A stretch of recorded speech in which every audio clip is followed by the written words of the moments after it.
ദൈവനാമം മഹത്വപ്പെടുമാറാകട്ടെ. സമാധാന സന്ദേശത്തിലൂടെ എന്നെ ശ്രദ്ധിക്കുന്ന എല്ലാ പ്രിയപ്പെട്ടവർക്കും വീണ്ടും വരുന്നവനായ ക്രിസ്തുയേശുവിൻ്റെ നാമത്തിൽ എൻ്റെ സ്നേഹവന്ദനം.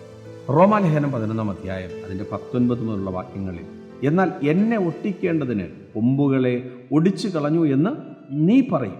ശരി, അവിശ്വാസത്താൽ അവ ഒടിഞ്ഞുപോയി. വിശ്വാസത്താൽ നീ നിൽക്കുന്നു. ഞെളിയാതെ ഭയപ്പെടുക. സ്വാഭാവിക കൊമ്പുകളെ ദൈവം ആദരിക്കാതെ പോയെങ്കിൽ നിന്നെയും ആദരിക്കാതെ വന്നേക്കും. കർത്താവ് പറയുകയാണ്, എന്നാൽ എന്നെ ഒട്ടിക്കേണ്ടതിന് കൊമ്പുകളെ ഒടിച്ചു കളഞ്ഞു എന്ന് നീ പറയും. നമ്മളെ ദൈവം ചേർക്കേണ്ടതിന് ചിലതിനെ മാറ്റി നിർത്തി എന്ന് പറയും. അടുത്ത വാക്ക് ഇങ്ങനെയാണ്, ശരിയാണ്, അവരൊടിയാനുള്ള കാരണം അവരുടെ അവിശ്വാസമാണ്. അവർ തള്ളപ്പെടാനുള്ള കാരണം അവരുടെ അവിശ്വാസമാണ്. നീ നിൽക്കാനുള്ള കാരണം വിശ്വാസമാണ്. പക്ഷെ ഒരു കാര്യം, ഞെളിയാതെ ഭയപ്പെടാൻ. എൻ്റെ അർത്ഥം എന്തുവാണ്? നമ്മൾ വിചാരിച്ചെന്ന് പറഞ്ഞ് പ്രിയരെ നമുക്ക് വിശ്വസിക്കാൻ പറ്റത്തില്ല. വിശ്വാസം എന്ന് പറയുന്നത് ദൈവം നമുക്ക് ദാനമായി തന്നതാണ്. അത് എൻ്റെ കഴിവ് കൊണ്ട് എനിക്ക് കിട്ടിയതല്ല, എൻ്റെ അമ്മയുടെ അപ്പൻ്റെ ക്വാളിറ്റി കൊണ്ട് കിട്ടിയതല്ല, എൻ്റെ വിദ്യാഭ്യാസത്തിനകത്തുനിന്ന് എനിക്ക് വന്നതല്ല. അതാണ് ഇവിടെ പറയുന്നത്, വിശ്വാസത്താൽ നീ നിൽക്കുന്നു, ഞെളിയാതെ ഭയപ്പെടുക. അടുത്ത വാക്ക്, സ്വാഭാവിക കൊമ്പുകളെ എന്ന് വെച്ചാൽ സാധ്യതയുള്ള കൊമ്പുകളെ ഞാൻ ആദരിച്ചില്ല. നിൽക്കേണ്ടതാണ്, നിലനിൽക്കേണ്ടതാണ്, പക്ഷെ ഞാനതിനെ ആദരിച്ചില്ല. അതുകൊണ്ട് പറയുകയാണ്, നീ സൂക്ഷിക്കുക.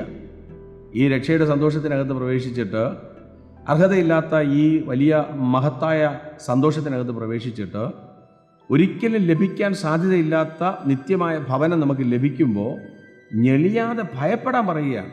കാരണം നമ്മുടെ പ്രവൃത്തി കൂടുതൽ കൊണ്ടല്ല കിട്ടിയതെന്ന് ചില വ്യക്തികളൊക്കെ ഈ സന്തോഷത്തിനകത്ത് കയറി കുറച്ച് നാൾ കഴിയുമ്പോൾ പറയുന്ന, അവർ പോലും അറിയാതെ പറയുന്ന വാക്കുകളാണ്, ഞാൻ ബലത്തോടെ നിന്നു, ഞാൻ ഈ കർത്താവിനെ സേവിച്ചു, ഞാൻ ഇന്നും സേവിക്കുന്നു. അല്ല പ്രിയരെ, ദൈവം തന്നൊരു ഭാഗ്യമാണ്. ദൈവം അതിനൊരു കൃപ തന്നു. ഞാൻ ഒന്നുമല്ല, ഏതുമല്ല. അതാണ് പറയുന്നത്, താഴ്മയ്ക്കും യഹോവഭക്തിക്കുമുള്ള പ്രതിഫലം. അപ്പോൾ താഴ്മയും ദൈവഭക്തിയും ഉള്ളവർക്കാണ് പ്രതിഫലം. ജീവിതത്തിനകത്ത് ഞെളിയാതെ, അർത്ഥം എന്തുവാ? നമുക്ക് ഞെളിയാൻ ഉള്ളൊരു മനസ്സ് വരാൻ സാധ്യതയുണ്ട്. അതുകൊണ്ട് പരിശുദ്ധാത്മാവ് ഓർമ്മപ്പെടുത്തുകയാണ്, ഞെളിയാതെ ഭയപ്പെടുക. സ്വാഭാവിക കൊമ്പുകളെ ദൈവം ആദരിക്കാതെ പോയെങ്കിൽ നിന്നെയും ആദരിക്കാതെ വന്നേക്കാം.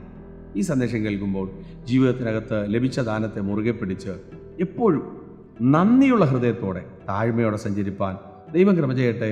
വിശ്വസിക്കുക, പ്രാർത്ഥിക്കുക. ദൈവം വിശ്വസ്തൻ. God bless U.